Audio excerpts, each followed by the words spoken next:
This video was originally recorded December 2015 at the annual New Year's retreat at Menla in Phoenicia, New York.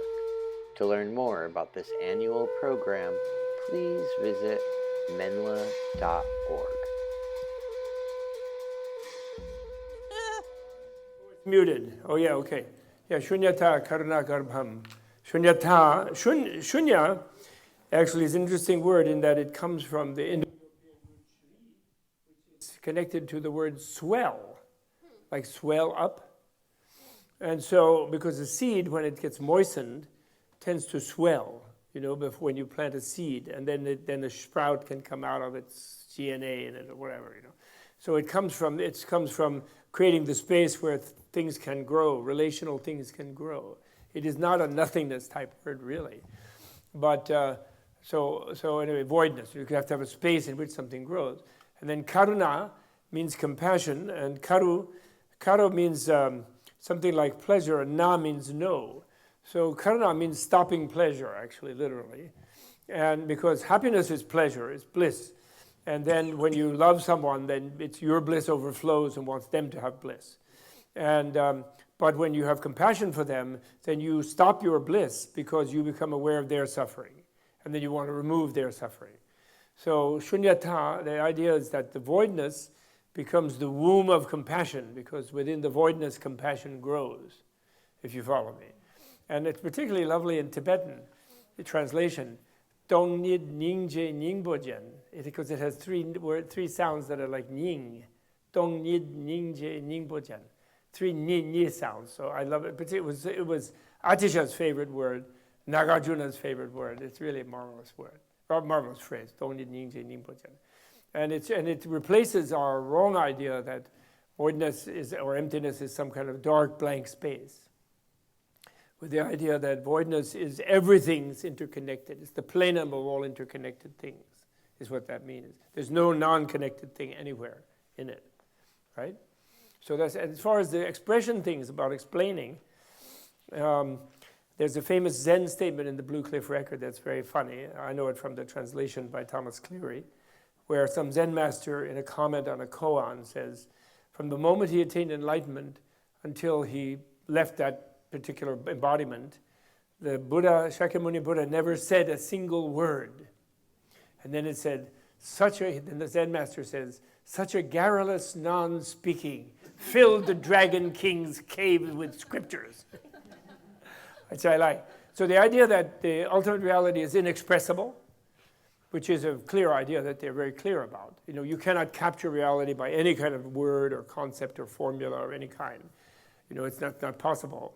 But that gives you license to express a lot of vectors, a lot of things that help people critically remove any ideas of unreality, that they make them confused about what is reality. And then remember also, not only is ultimate reality inexpressible, but ultimately eating an apple is inexpressible, isn't it? You can talk about this and juicy and red and crunch and sweet and it keeps the doctor away, you can go on and on. But actual crunching that apple is beyond the greatest poet. They can never really capture the experience of eating the apple, right? So in a way, because everything is ultimate reality, actually, if you fully experience it. And it's all inexpressible, luckily.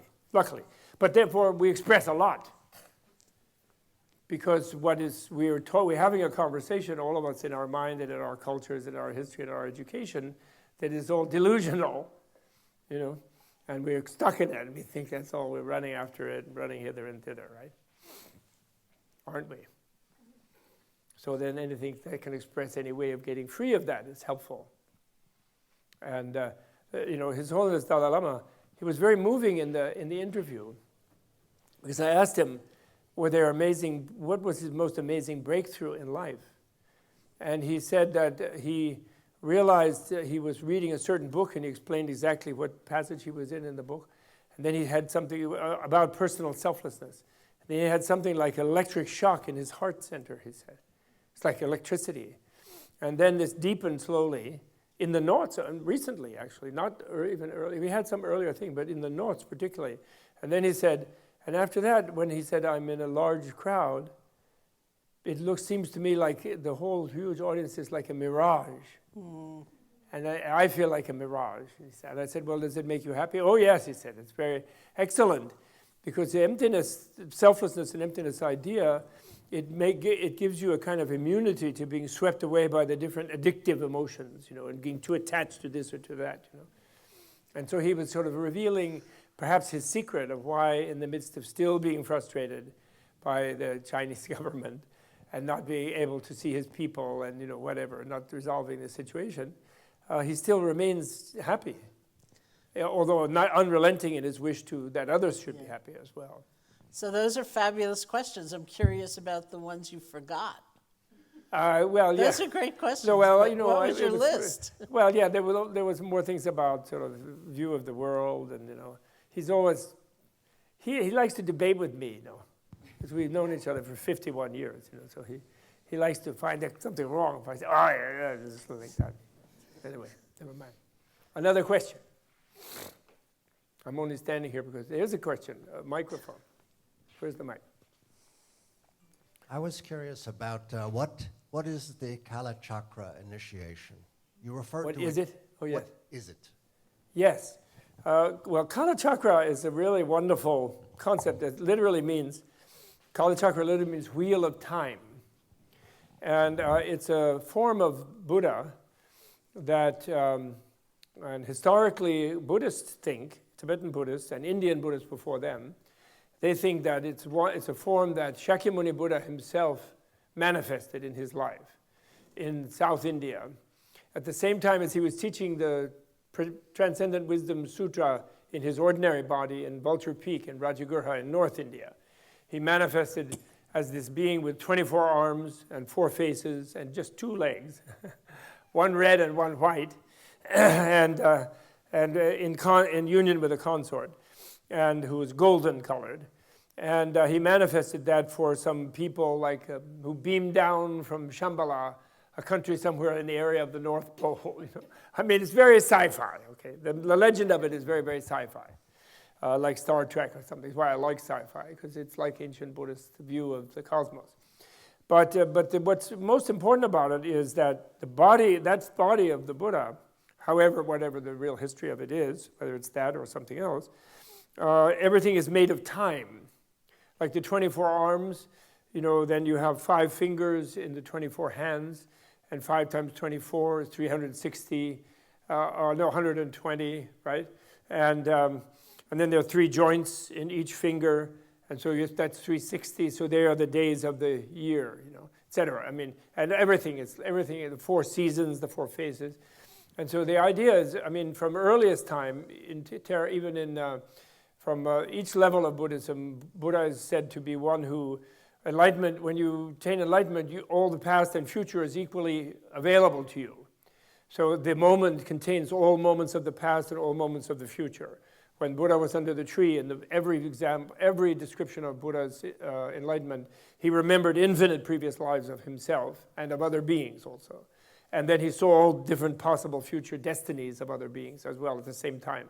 So they have an expression, triyadvajna in Sanskrit, which has I'm sure, a similar thing in Pali, meaning one who knows the 3 times. So Buddha had a bodhisattva vow, right? And the bodhisattva vow is, I will not become totally free of suffering and attain nirvana until all beings are free of suffering. So how could he attain nirvana and leave us here in New York City or in the Catskill Mountains, in bad weather, with global warming? How could he do that? Did he break his bodhisattva vow? And that should be a logical question. So in a way, the Kala Chakra form is an answer, and the whole yoga that connects to it is an answer to that question, in the sense that, it's like a being, it's an evolution, being in its evolution toward its own perfect enlightenment, which is a time when that being becomes infinite and infinitely wise in the sense of experiences themselves as reality in its infinitude, and also has infinite compassion, therefore, for every other being, which is how Buddhahood is defined. And then one is evolving in that direction, hopefully. But it's like a flower. You couldn't take a seed and pull the blossom out of it. You could just put the best, fertilizer, soil, moisture, greenhouse, whatever it would take to have its optimal growing pattern. But it would take its own time to grow, right? Because it's a relative object with its sort of thing. So beings do need the time to do it. But if you attain an experience where you know the different futures of the beings, and it's not just passive because there is no absolute fate. We could stubbornly remain ignorant and to commit negative actions and create negative spaces for ourselves, life after life after life, endlessly, basically. We could. But if we have help of a very competent being, like at crossroads and appearing to us in this way and helping us learn that thing, there's a kind of maybe an optimal evolutionary path. So the Kala Chakra idea is that Buddha is present throughout all time, and his compassion is there to help every being evolve in the maximum possible optimal way, you could say, something like that. And so it's a vision of Buddhahood like that is really very exquisite. It really is marvelous. And so what the initiation is that at a very advanced level, where one has really become free enough of being gripped by the addictive passions of hatred and lust and greed and jealousy and pride and this sort of thing, and egotism, where one can use these deep unconscious energies in a conscious way. So without having an object of lust or an object of hatred, but the idea of the fire of it, that kind of fiery energy, and not be taken by it, but use it to remove negativities and things like that, etc. And creativity, and the desire energy becomes a creative thing. That's called Tantra, sort of advanced thing, defined as what happens after the world based on ignorance has been destroyed in a certain way to recreate a more beautiful world for other beings. Is what it's really defined as. And to be initiated means to enter into the DNA pattern of that Buddha form, and then slowly progress, and then accelerate the progression through that. And then it's a meditative thing where, why does a bodhisattva, once you take a bodhisattva vow, you express a determination to spend 3 incalculable aeons of lifetimes doing bodhisattva deeds, like giving your body, giving your time, giving your, whatever, tolerating whatever injury, sacrificing yourself, meditating, learning, whatever, life after life after life. But then each life is a long, cumbersome process. Then you die. Then you have to be reborn again. Then you have to find out what to do. Then you have to do it again, and it goes on because it's an evolutionary vision. So what the Tantra does in that mandala universe of the Kala Chakra, or there are other ones as well as Kala Chakra, many other ones, then one goes into a subtle plane where you live and die like 1,000 times in a dream state or something like that, in a night. Like someone like Milarepa lived in a cave in the winter, and then he would live and die 1,000,000 times in like 6 months or something like that, and therefore evolve in such a generate what they call the merit and the wisdom and the intuition to reach Buddhahood much, much faster. And the reason for doing faster is not just a greed of wanting sort of the bliss of infinite Buddhahood right away yourself, but it is that they say that someone reaches a certain stage, shunyata karuna garbham, and then they can't bear the suffering of others. And then why should they have to wait 3 aeons for me to be able to help them effectively? And also there's a little element of, well, Buddhas are supposedly already helping them all totally, but they're doing a crappy job. Sometimes it looks like they're not getting it done, so I'm going to do something more. There's an attitude like that, right? So that's the Kala Chakra thing is an introduction to that. But on the other hand, when His Holiness, there's a tradition in Tibet of giving it a few times to the mass of the population, which is imitating what supposedly in the mythical country of Shambhala happens every year. And they don't think that everybody who's getting it is capable of the yogas involved with it. But they consider it kind of a blessing if one approaches it with a positive attitude and sees it and especially, have you ever seen the powder mandala, the color particle mandala? Have you ever seen a live one? It's amazing. The first time I saw that in 1965, a voice sounded in my own head. I don't know who it was. It was my Walter Cronkite voice. And it said, if human beings can make anything that beautiful, Buddhahood must be possible. It really, and okay, Walter. You said it. CBS said it, so that I believed it. And I've been crawling around after it ever since, But it's tricky stuff, on the other hand. If people wrongly think that just by getting initiated, then suddenly I'm a big tantric yogi, then one can be led astray, actually. Because when it starts to bring out this, like, the emotions, the deep unconscious emotions are powerful, And you have to have a level of sort of ability to not be swept away by them, type of thing, they say. Another question. Bob, what's the sand mandala there? What? Which sand mandala? This mandala, this color particle mandala, is a version of the medicine Buddha, which in a way it's a three-dimensional illustration of this particular form of the medicine Buddha and that painting, which has the 52 beings around it, the 8 medicine Buddhas, and then certain bodhisattvas, and then some different kinds of deities, and so on. And it connects with the Indian and Tibetan medicine, Buddhist medicine. And it has in the center a book, actually, this one, which represents and then the 8 medicine Buddhas are represented by 8 bowls, monastic bowls, which have myrobalan fruit in them, which are a panacea-type medicine, the myrobalan plant. It's like a nut that is ground up in all Buddhist medicines. And then there's 52 different symbolic things in the little sections of it. And what such a mandala is, it's an initiatory thing usually, which is only made for a ceremony where someone is introduced to the vision of this sort of special space or alternative universe of that kind of Buddha form. And but they let us keep this one because the Menla mission is to try to make available to the world the Buddhist medicine view, which is that the world is there to support human life, and it is not inimical to human life. And if one understands what it is, everything is medicine, sort of type of idea. It's an idea like that. And it's actually a blueprint for a three-dimensional space, a palace, a mansion in the middle of a certain kind of universe.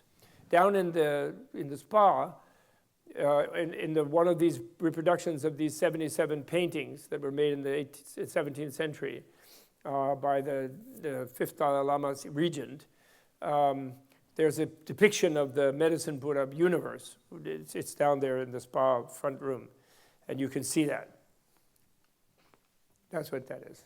But that's a little different kind. But on the other hand, it's a wonderful thing because if you're a healer or a doctor, part of your medical school training is to enter the mandala of the medicine Buddha, and there are different traditions of that.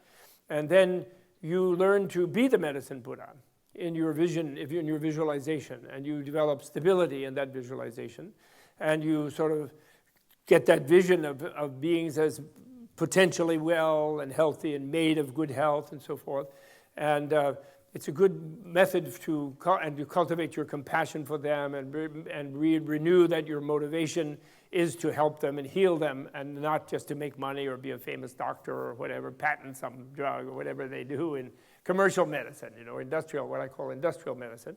And it's part of your medical school training. It would be as if in modern medical schools, instead of taking the Hippocratic Oath just before going out and opening up your office after school, you had like a major course in every semester about the Hippocratic Oath and about what you're really trying to do, why you are becoming a doctor or a nurse or whatever it is that you're doing.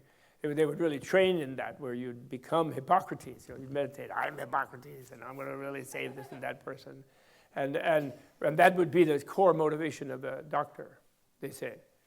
So then they do that, and they don't go around saying, I'm medicine Buddha, I'm number one, I'm medicine Buddha, I'm going to heal you. No, they don't do that, but they never mention it. But yet they create a space in their office and everything where they visualize, they restore their sort of sense of optimism and dealing with the difficult sufferings of the ill people. It's really lovely. It's a lovely idea, actually. Another question. Would you mind sitting back on the stage? Oh, sorry. Poor it's just I go to cameraman. hear the question. The room is just too dark. Okay. Another question? This lady had a question. Yes. Thank you. So I had a question. If I understood what you said correctly, you said that. Sorry. You said that loving kindness is the kind of love, the compassion that comes from that is like a mother's love or a friend's love. And I'm wondering, according to Buddhist philosophy, if that can also exist in romantic love. I got the beginning. Can the loving kindness exist in romantic love? Sure. As well as the Not only mother that, to a child? if you want the romantic love to last, it better exist. The sort of hot and heavy, grabby stuff has its own duration, and it has its own delights. But to last, there has to be the will to the happiness of the other, And that's the famous thing of Shantideva, all suffering in this world, the great Shantideva, the guide to the Bodhisattva way of life, or there are different versions of the translation, is that all the suffering in this world comes from wishing one's own happiness, and all the joy in this world comes from wishing others happiness. He makes an argument that is so excellent about that. And every year in my academic classes, I issued to my students the Shantideva Challenge to tell me about when it was that they got happiness by just wanting their own happiness and going around. Because he argues that the sure way of being unhappy is to only think about what would make me happy. Because as soon as you evaluate how happy you are and what you're getting out of whatever, it'll never be enough. And you'll always want something more and you'll be dissatisfied. And so quote unquote romantic love, if there's a lot of possessiveness in it from both sides, at first it's kind of fun if it's requited. And the two are really, really turned on by the idea that the other one loves me. And then they really go crazy, and of course everybody else hates them. Romeo and Juliet, they all want to have them assassinated because they really love each other and they just go off in their own dream world together. And but then the fatal question moment comes where one of them thinks, well, does she love me as much as I love her? Oh, who's doing more loving here? And what am I getting out of it? And then that's the honeymoon is over, there's that expression. So if the honeymoon is to last a lifetime, it has to have the loving kindness aspect, definitely. The mutual support of the other's, spiritual unfoldment and spiritual fulfillment, each one fulfilling the other one, then that one will last, type of thing. So can I just ask a follow-up question? Yes, sure. So why did you make the point of pointing out the mother's love and the friend's love? Are they distinct, or? Why they point out about a mother's love? Yeah. Yeah. Why are those the examples? The mother's Right. love Yeah. to a child and a friend's love. Yeah. Well, that's the etymology of the word. Maitri in Sanskrit, or metta in Pali, comes from mitra, friend, or mater, mother, which are Sanskrit words, And in the meditation on love, one version of how to cultivate the bodhisattva mind, or the mind of love and compassion, involves meditation where you visualize all beings as having been your mother. And of course, Tibetan lamas complain in the West that a lot of people have conflicted relationships with their mothers, and therefore, why do I have to think about my mother? She gave me such a hard time and all this. But, when you were suckling, when you were helpless suckling, which you don't remember, then you were not having personality conflicts with your mother. Your mother was milk. Your mother was a loving face. Although some people, even if they were orphans or something, somebody had to hold them and be nice to them. Except in the horrible pre-50s America, where they had a theory that you couldn't hold babies because they'd get germs, and then those people had stunted brains, actually. There were studies. Brain growth comes from being groomed and touched and held and caressed. It's very, very critical. So all human beings, so that's the Dalai Lama's real basis of his whole my religion is kindness kind of theory, is the scientific studies that show that the human youth is so helpless, so dependent for so long, even past adolescent, although none of them will believe it in this country. But the parents, actually, now they're living at home at 50, I think, nearly. And some of them, a lot of them. That depending on the kindness of stranger is a human thing, and being helpless and needing interdependency. So that means that the human form has a kind of, at its root, developmental, relational root, not an absolute root, because of course humans can be worse than anybody with nuclear weapons and things, but any animal, but because of the cleverness. But still, the human form is basically a very gentle form, no scales, no armor, no poison claws, no big fangs, except in Hollywood, vampires and things. But otherwise, human form is gentle and vulnerable kind of being, So that's the thing. And the mother thing is, of course, the reason that's a symbol is that's the most self-sacrificing, most altruistic, biological, without any special thing, is the mother thing. And actually, therefore, I believe, and I think in Tantra, in the Tantra, almost like a secret thing within all the male chauvinist cultures in which Buddhism has existed in the last 2,500 years, the female is more close to enlightenment than the male, more developed than the male, not less. Because the female has more, because enlightenment is altruism to the extreme case. It's not just some light bulb popping off where you sort of see in the distance something. It's feeling the feeling of others. It's empathy with others. It's in that direction anyway. And the female naturally has an advantage in that direction. And the male is more like, tends to be more, you know how they are. The famous joke, you never heard the famous joke. Why does it take so many sperm to fertilize one egg? Do you know why? Because they never want to stop to ask for directions. They won't pull over at the gas station. She keeps saying, dear, why don't you go ask? No, I'll find it. That's the male. They want to be disconnected, and they want to do it all themselves. They're like that. A little bit crazy, Female knows that we're all dependent and interconnected automatically. So actually that puts them ahead of the male, in fact, in the direction of, if they knew that was the direction of enlightenment. Unfortunately, too many mystical, not just Buddhism, but other traditions teach that enlightenment is some sort of a poof where the world disappears and you're flying off in some sort of like space or something, golden space or something, and nobody's around, it's just you. Some really totally psychotic, self-centered, escapist ideas, unfortunately, what most mystics promote as enlightenment. But enlightenment is total, where you are totally, poor Buddha. They say Buddha feels like like a mother feels about her only beloved child, about every single sentient being. So that's when you become infinite, where you are one with all the beings, and then you have to worry about them because they're still there. They're not dissolved into nothing. But luckily, if you see they're made of the clear light of the void, and they're going to find their own reality, and you can help them effectively to do it, it's not overwhelming, supposedly. I don't know. I think we're done. We're done? Okay, We're done. Time. Thank you. So then tonight is astrology.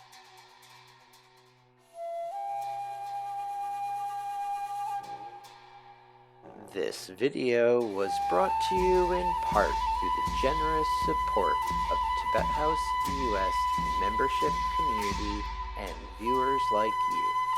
To learn more about the benefits of Tibet House membership, please visit tibethouse.us. Thanks for watching. Tashi Delek.